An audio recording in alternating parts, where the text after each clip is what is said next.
Hello friends.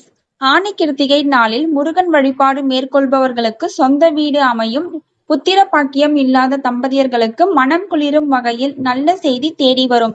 வேண்டிய வரங்கள் எல்லாம் வேண்டியபடியே உடனே கிடைக்கும். கார்த்திகேயனுக்கு உகந்த நட்சத்திரம் கார்த்திகை. வருடத்தில் 3 கார்த்திகை தினங்கள் முக்கியத்துவம் வாய்ந்தது. தட்சிணாயன துவக்கமான ஆடி மாதத்தில் வரும் ஆடி கிருத்திகை, கார்த்திகை மாதம் வரும் மகா கிருத்திகை, உத்தராயண துவக்கமான தை மாதம் வரும் தை கிருத்திகை ஆகிய 3 முக்கியத்துவம் வாய்ந்தவை என்றாலும் செவ்வாய்க்கிழமையுடன் கூடிய கார்த்திகை நட்சத்திரம் சிறப்பு வாய்ந்தது. செவ்வாய்க்கிழமையில் கிருத்திகையும் சேரும் பொழுது பொதுவாக முருகனை வழிபடுவது சகல சௌபாகியங்களையும் கொடுக்கும். செவ்வாய்க்கிழமையில் கிருத்திகை நட்சத்திர வழிபாடு செய்பவர்களுக்கு வேண்டிய வரம் எல்லாம் வேண்டியபடியே கிடைக்கும். குறிப்பாக குழந்தை இல்லாத தம்பதியர்களுக்கு குழந்தை பேறு உண்டாகும். முருகனுடைய வேலுக்கு அபிஷேகம் செய்து சந்தன குங்குமம் திலகம் இட வேண்டும்.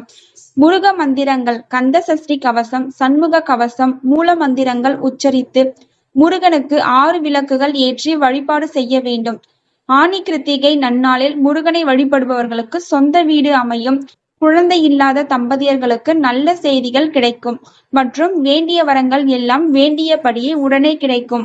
நாளைக்கு செவ்வாய்க்கிழமையோட வர கிருத்திகை விரதம். கண்டிப்பா எல்லாரும் முருகனுக்கு வழிபாடு செய்யுங்க. வேண்டிய வரங்கள் எல்லாம் வேண்டியபடியே கிடைக்கும். தேங்க்யூ ஃபார் வாட்சிங்.